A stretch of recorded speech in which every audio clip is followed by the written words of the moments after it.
Hey y'all, and welcome to the first of my March updates. It has been an extremely busy first week of March, but I have a couple of books to show you and then a couple of books that are maybe next up on the docket. We started out the month of March with 334 books on the physical TBR. We are 2.5 down, and I think 2 more to go very soon. The first of my physical TBR books that I have finished in the month of March is Goodnight, Tokyo. This is a smaller book, but it was so packed full with a lot of stories and adventures. This is a collection of serial short stories that all intersect in the most charming way. All of the characters' paths weave and intertwine around each other, and it was just very unique for me. It is similar probably to other things that I've read in the past, but it felt like it stood out for some reason. I cannot quite put my finger on what it is that made this so unique, but I really like this aspect of nighttime or the very, very, very early morning hours, midnight, 1 a.m., 2 a.m. in Tokyo, the people who are operating in that window of time and what the world looks like at that time. It was very interesting to me, very unique, enjoyable. There were a couple of parts, and I've seen people discuss this, that they didn't understand what was going on. That doesn't bother me. It really doesn't bother me. Some things were weird, but it was good. It was good weird. I really enjoyed it, and I think it is so worth the read. I'm trying to be better about giving you my rating in these reviews, and I already forgot. I gave this 4 stars. The other physical TBR book I finished this week is another smaller guy, and it is The Raven and the Reindeer by T. Kingfisher. This is one of a few books of hers that I own and had not read yet, obviously. It is quite small also, and again, packed with a lot of story, a lot of adventure. This is another fairy tale retelling, this time The Snow Queen. And I don't know that I know The Snow Queen outside of Frozen, which I know is kind of shameful. And this was interesting. We have main character Goethe, who sees in the middle of the night her childhood best friend stolen by the Snow Queen from his home. She tells her grandmother what she saw, and her grandmother's like, yeah, you should go rescue him. That sounds like a great idea. Go after the Snow Queen to rescue your friend. Cool. So Goethe does go on this mission, and she is not very well prepared or equipped for it. She does get spelled by a witch, and a lot of things happen. She meets this beautiful raven who I absolutely loved. Very good character. We obviously have a reindeer as well. And the people she meets and the adventures that lead her to the Snow Queen's palace finally and rescuing her friend Khaw are so good. That was better than the main story of just trying to get to her friend. All of these different like side adventures and her determination to find her friend after all this time. It was great. It was excellent. I gave it 4.5 stars. I would highly recommend, and I will just add this to my never-ending collection of T. Kingfisher books. All right, those 2 books bring me down to 332 on the physical TBR. Now let me show you what I'm currently reading. It is a physical TBR book. It is also an ARC of No Place Like You by Jillian Meadows. I love this author. I really enjoyed Give Me Butterflies by her, and I was able to snag an ARC from NetGalley, so I'm currently reading that. I'm about halfway through, and I'm hoping I will finish tonight, tomorrow. So starting off strong with about 2.5 books finished so far this month. I'm feeling really good, and I will see you for the next check-in. Bye. Hi friends. I just want to start by saying that March is kicking my butt. It is really putting me through it, but I finished 2 more books. So let's talk about them real quick. First, this actually just came out today. This is No Place Like You by Jillian Meadows, and this is book 2 in her Oaks Sisters series. This is youngest sister Fable. So we've had middle sister Millie, youngest sister Fable, and then we're gonna get Tessa next. And I think Tessa's gonna have some drama, so I'm so excited about it. This book, straight out of the gate, 5 stars. For a romance, this was 5 stars. This is everything I'm looking for. I do not like friends to lovers usually, but what we have is a childhood friends to rivals to lovers. It was perfection. It was so good. The mutual pining, but also the self-development, so good. The bringing out the best in each other without losing yourself in the relationship. It was absolutely perfect. I have a better review on Fable, I promise. This was just so good. It's everything I needed and did not know that I needed to read at the time. I needed something to kind of make me cry a little bit and make me a little bit emotional and make me feel all the feels. And this was it. It was so good. I can't recommend this author enough. I can't recommend this series enough. It was just So perfect, so enjoyable. The epitome of a wonderful reading experience. I also recently finished this, which if you remember, I just bought this at the very beginning of January before my book buying pause when I went on a little adventure with my mom. This really stood out to me. Happy People Don't Live Here. First of all, it just sounds really good, right? So out of the gate, I gave this 4 stars. This is described as darkly funny. I do agree with that. Otherwise, the summary kind of missed for me, and I was intrigued by the summary. I thought the book was better than that. I thought Fern especially was better than that. Alice is fine. I mean, she's got a lot going on. I get it. Her character's kind of a drag. I would describe her as Saturnine, not Fern. Fern is precocious, but not annoying or grating. She is spunky and outgoing, especially for someone who is on the move all the time with a kind of reclusive mother. Like, she's just a dynamic character, and I don't even think that the summary does her justice. I think she was such a fun character to be around most of the time. We do kind of delve into Alice a little bit here and there. And then we have all of these periphery characters who live in the apartments with Alice and her mother. If you didn't see me talk about this book before, these two move into an apartment building that used to be a sanatorium, and there's ghosts everywhere. And Fern can see them, Alice cannot, and there's one other person living in the apartments who can see the ghosts. They are a medium, and I liked that aspect of it a lot. I could have done more with the people in the apartments. I thought they were so fun and interesting. The whole story is good, but there's a lot of moving parts. So there's, you know, Alice and Fern's past, which is kind of a mystery. There's this other thing going on in the periphery with Alice that is also kind of a mystery, and we're wondering what's going on. There's the ghost. There's, you know, a new arrival, and we have to get to the bottom of that. There's so much going on. There's a maybe murder, and all of these things are going on at once, and we're trying to solve all of them kind of all on a parallel timeline. So you don't get too deep into any of them. I will say the body situation, that was kind of easy for me to figure out, but there were so many other things going on that you don't have a chance to really get stuck in with any one mystery. There's a lot of moving parts, and it keeps things fun and fresh, and it keeps you wanting to read. And I really enjoyed this. I don't know if I said already, I gave this 4 stars. I thought it was great. It did feel a little more maybe YA than adult, and I don't know what it's categorized. I honestly don't know if it's even categorized as horror. I would have to look. But overall, I thought it was a really good read. I enjoyed it so much, and it just wasn't what I expected. So that's, if I seem surprised, that's why. I thought I would like it, but I think I liked it more even than I thought I would. So I would recommend this for sure. All right, Happy People Don't Live Here officially put me at 330. So the next book I finish will have me under the 330 mark. That's so exciting. And I do not have a physical TBR book going. I have an ARC, I have a library book, and I don't know what I'm going to read next from my physical TBR. I have not many days and 2 more of my winter TBR books, and I have to finish those. So that will be my focus next, either The Hobbit or Swordcatcher.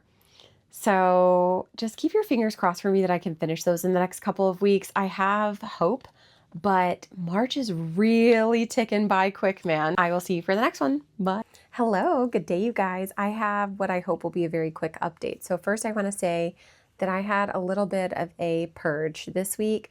There were several books that had been rolling around in my head as books that might not be a fit for me right now, books that don't really align with my current reading tastes, and I really kind of felt strongly that they weren't for me anymore. And you know, it feels a little bit like cheating to reduce my number by getting rid of TBR books, but a reduction is a reduction.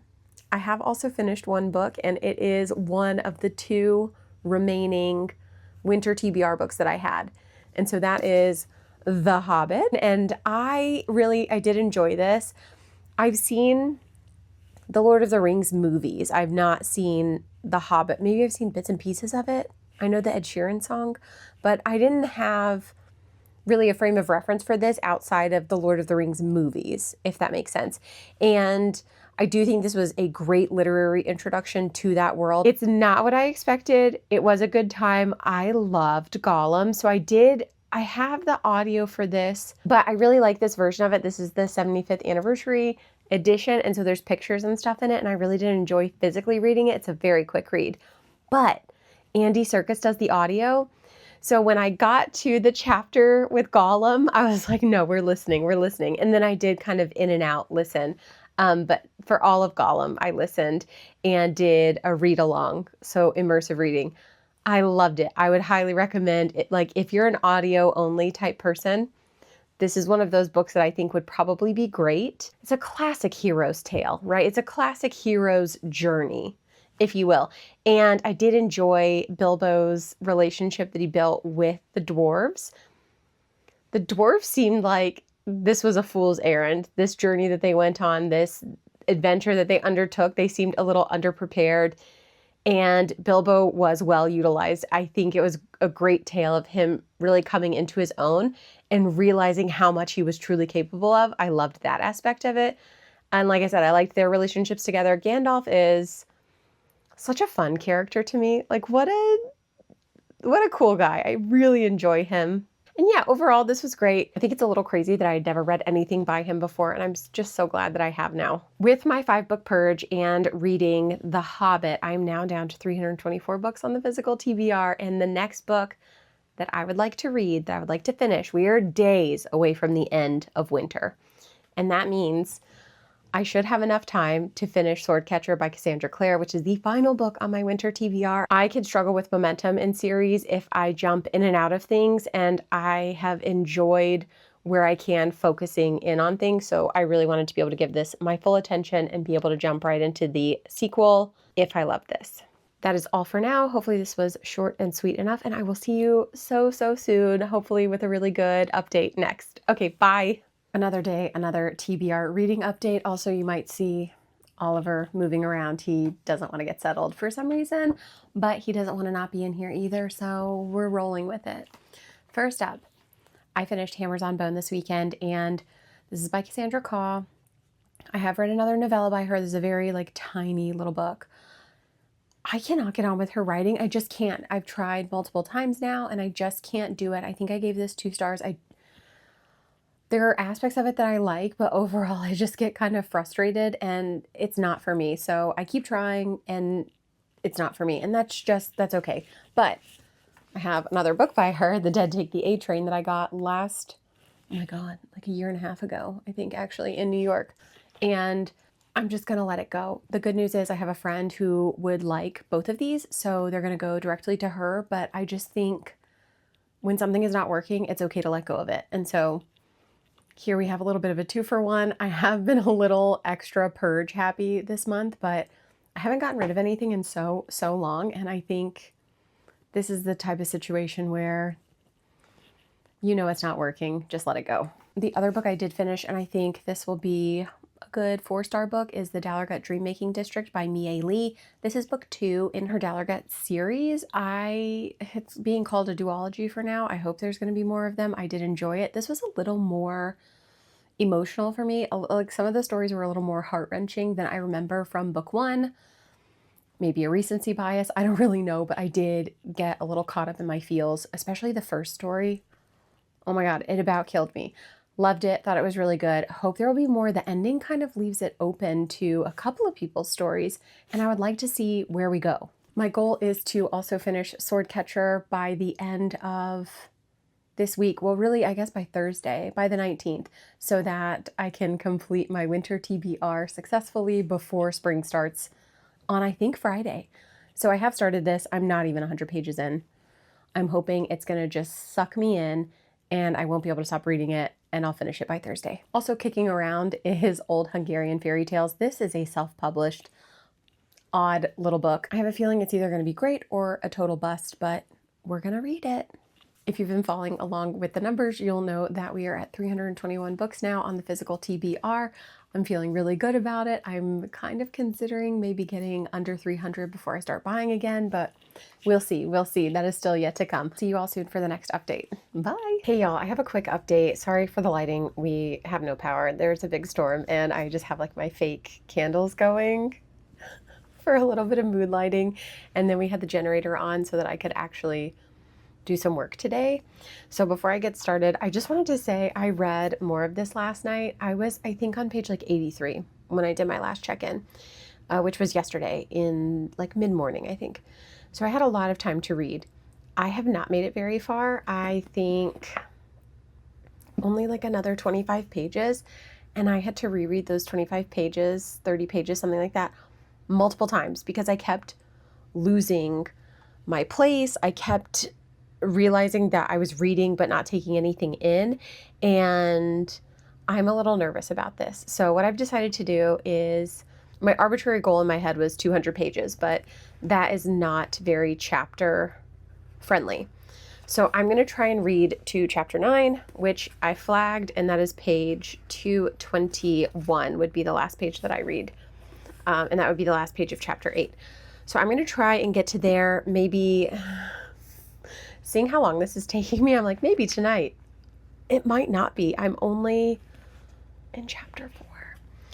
So that's what I'm thinking. But to be honest with you, I have no interest in any of these characters. I have no interest in this world, this city. I do not care about this. So I'm waiting for it to catch me. If it doesn't do that in the next 115 pages, I'm moving on. This is March Meg, very cutthroat. So hopefully I'll be back with a better update on this because I do want to like it and I want to read the next one. And I think there's going to be even more after that. I thought it was just a duology. So anyway, that's kind of where I am. Those are my thoughts. I just wanted to be honest. Like it's not really going very well so far. So keep your fingers crossed that maybe it gets better. Bye. Hey y'all, it's been a few days and I have kind of a not very fun update for you. So I think a few days ago I had mentioned that I was struggling a little bit with Swordcatcher by Cassandra Clare. Like I said, it's been a few days and I've only gone another, I want to say 25 or 30 pages, which I think is what I had done before. And I just can't get anywhere. I'll be honest with you, I'm curious about these crocodiles in the canals. Other than that, I have nothing for this book. I'm going to see if Kat would like to have it. Otherwise, it'll go with the little free library stuff. But I can't get into it and I'm really disappointed. I was hoping for something that brought me feelings of like the Lies of Loch Lamora or even The Familiar, something, you know, something with this gritty city setting and these sort of outcasts is what they're described as. I don't get it. I don't really see it and I don't care to continue. So I'm going to just rip the bookmark out and let this one go. Additionally, I think I recently mentioned wanting to read old Hungarian fairy tales and kind of pick them up here and there. So the other night, I decided to start with the first story. And I was asking Elot about a couple of Hungarian words that are in the text, more as reference. This is in English. And he had said, oh, that's not spelled correctly. I think they mean this word, but it's not spelled that way. And then he translated what it was, and it did match. It was like forget-me-not or something.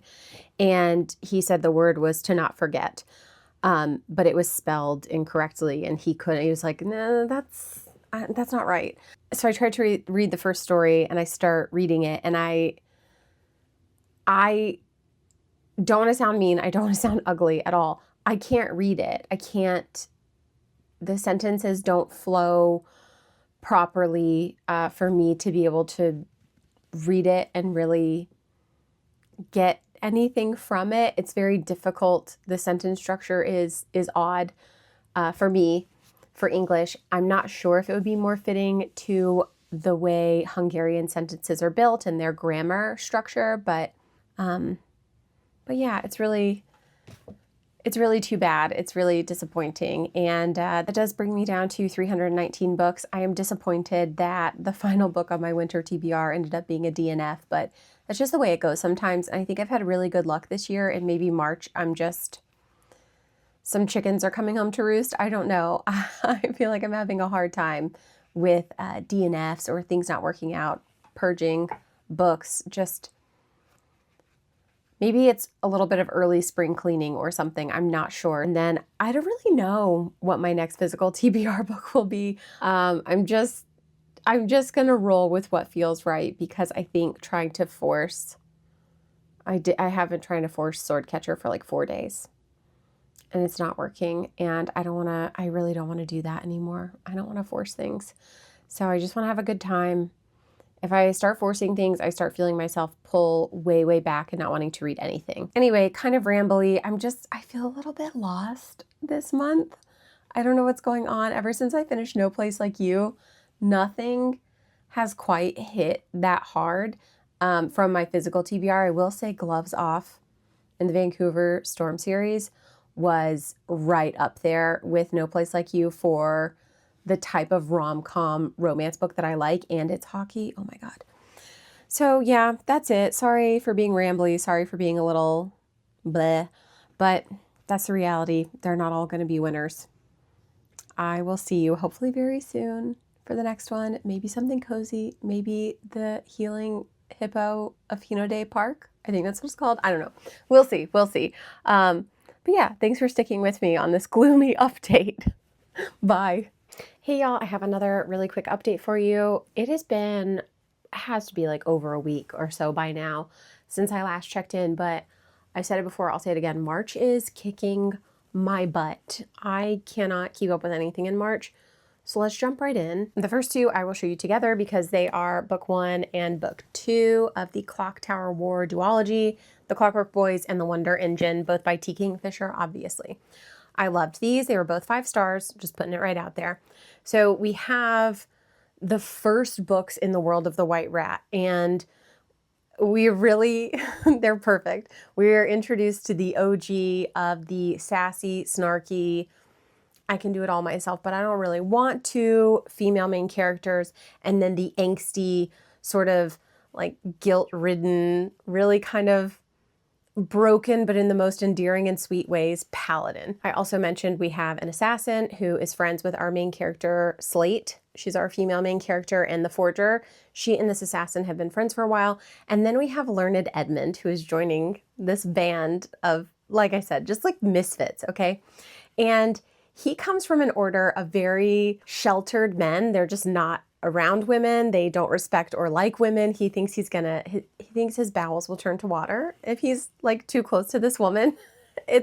He's the worst, but in the best way. He becomes really endearing. I really like him. So in the first book, the crew is assembled and they're on their way to Anuket City to figure out where the Clockwork Boys are coming from. The Clockwork Boys are these machines that, like I said, are coming out of Anuket City and destroying everything in their path. Like, they're absolute monsters. And they are on this sort of suicide mission to figure out where they're coming from and if they can stop them. In book 2, our wonderful team arrives in Anuket City. They learn a lot. Things go from bad to worse. They turn around. They get bad again. It's perfect. This is the perfect introduction to the world of the White Rat. There's gnolls. There's so many gnolls. I don't want to give too much because they are pretty short books. They're very quick reads, so enjoyable. Part of me wishes I had started here and gone kind of in order with these books, but I didn't, and that's just how it's going to be. But I can't recommend them enough. I kind of want to read them again and then jump into Swordheart and then go back into the Paladins books, but I might wait until Daggerbound comes out later this year, or if I get approved for the ARC. I applied for an ARC I think almost a month and a half ago. Haven't heard anything, and I'm just keeping my fingers crossed that I get it. So if I do, I might go back into this world, read these, read Swordheart, read Daggerbound, and then back into the Paladins and just wait for more content in this world. The next book I finished was The Long Way to a Small Angry Planet by Becky Chambers. This is what I would consider cozy sci-fi, and it's perfect for that. It really fits the bill for a cozy sci-fi. I gave it 4 stars. I'm going to put it there. I'm going to keep it. I'm happy. We'll just put that out there right now.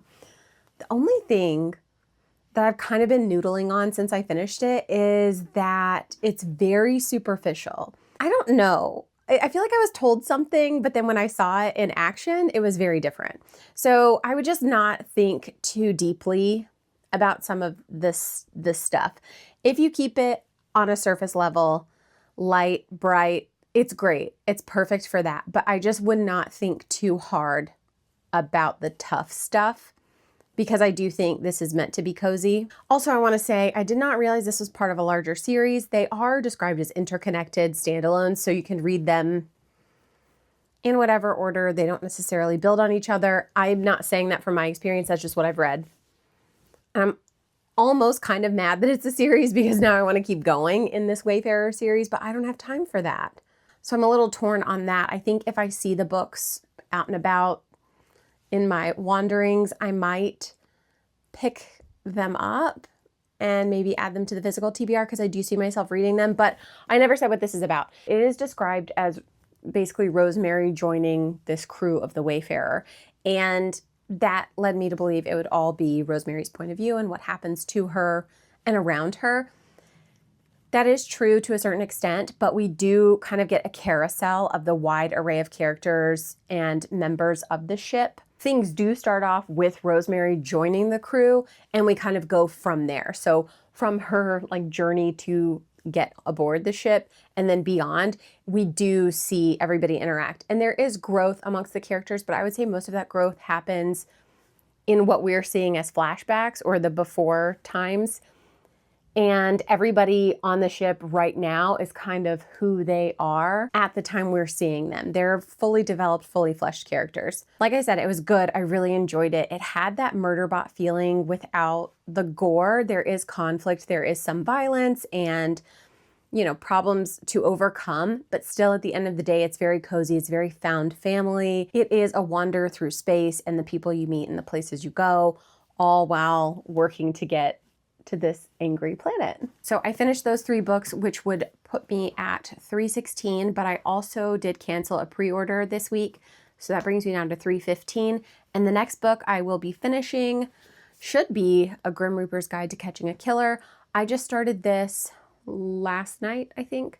The chapters are like 3 or 4 pages. I am moving through this so quickly. I like the pacing because it is like a mystery, and these short chapters are making the pacing perfect. You just have to get like that next little bit, next little bit, next little bit, and I really enjoy that about it. So I'm less than halfway, like not even, maybe a quarter of the way through, and I'm really enjoying it. This ends up being good. This is a series I'm kind of excited for. This is also very small, and like I said, an extremely quick read. I think this is 333 pages, very quick book. I have had some ARCs and ALCs. I have a few more of those to finish before, I think the first week of April is the last one that I have. And those have been a mixed bag. The past few I've read have been good, not great. So that's kind of what I've been up to lately. And I'm not sure how many more check-ins we will have before the end of the month. Today's the 25th. And so maybe like one more check-in like this and then the end of the month. I cannot believe it. March has like chewed me up and spit me out a little bit, but we still have another week to go. So let's see what else we can finish.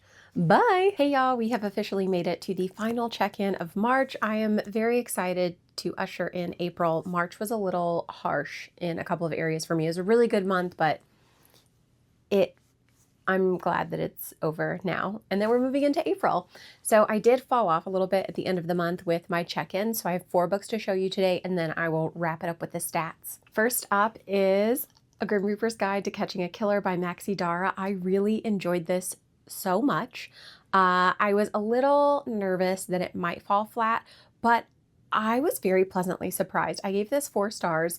This is about Kathy Valance, who is a modern day Grim Reaper. Her job is not that complicated, but one day she is sent for a pickup, cannot find the soul. When she does find him, he proclaims to her that he was murdered and thinks that it was actually someone at her agency. And this just sort of plunges Kathy from her quiet, simple, she has a lot going on in her home life. So her job needs to be quiet and simple, right? It plunges her into this investigation. She is currently pregnant with her soon-to-be ex-husband's baby. She's going through a divorce. There's like a lot going on.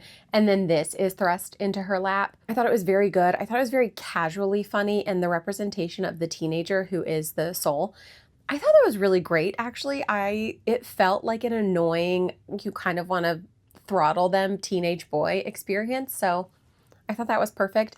I do want to read other books in the series. I believe they follow different characters though, but I don't care. I'm into it. I had a good time. I liked the writing. It was easy, fun, exciting. It was just overall a really good time. I told you March went out with a bang, and the next book I finished was Lease on Love by Fallon Ballard. I did not like this at all. I gave it 2.5 stars.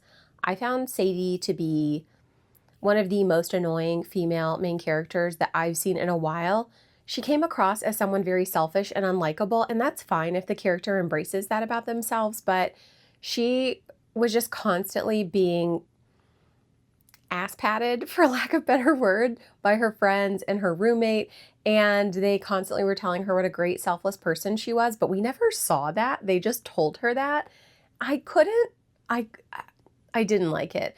I hate finished it because I just had to finish it. I had to finish it to see if there was any redemption, and there wasn't. I have liked the other book I read by this author, so she might be a Lynn Painter for me, like a hit or miss. And I'm willing to try something else. This just was not it, so I will be rehoming it. Y'all know it's a problem if I didn't even take the Target sticker off. Homebound. I picked this up in Target on a random day out, and I've been in a cowboy mood, honestly, since Lila Sage, I think. She really put me on with the cowboys, and I thought this would be so perfect. It was not. I think I only made this like 4 chapters. I found everyone extremely unlikable, didn't care, wasn't interested, and just, I'm letting it go. We're going to end this on a high note, thankfully, and it is the Vanishing Cherry Blossom Bookshop.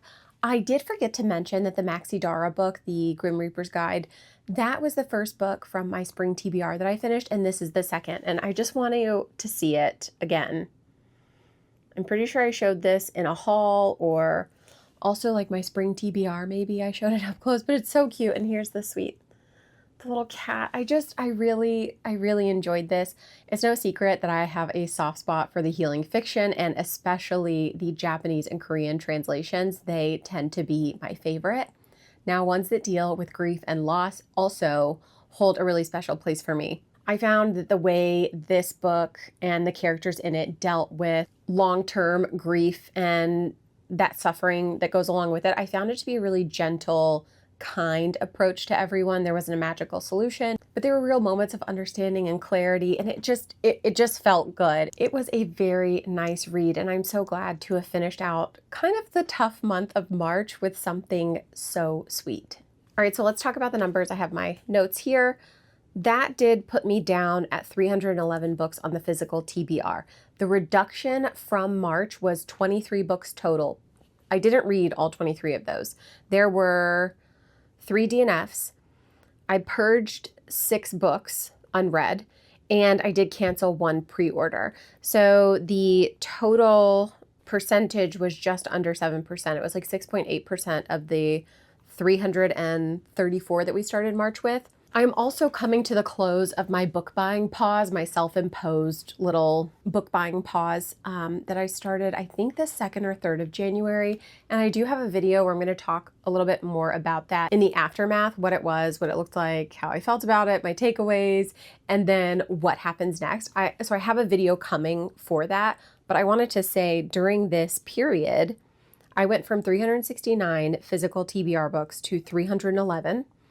Like I said, not all of those were read, some were purged, some were DNFs, but I think that's a huge, huge step, 58 books, and that was 15.7% of my total TBR from the start. I think I said 369 books to start with. So I think that's a major improvement. I think the numbers speak for themselves, and it is very motivating. I've said that throughout the process. It's really nice to see the number just consistently come down without having to fight against the current of new books constantly coming in. My goal right now is to not run to Amazon and just fill up my cart with everything I wanted to buy over the past few months and just kind of sit with it for a few days, not force any book buying. Just the next time I'm out, I can buy some books, but I don't need to rush it. I'm really happy with the progress I've made over these past 3 months, and I do want to keep going with the TBR takedown videos. I think they're just really fun, and I like documenting, especially watching that number come down. So we'll see how it goes when the numbers shift a little bit more up and down. And yeah, I think that's all I have for you today. So I will see you in the next one. Thank you so much for watching, and have a happy April. Bye.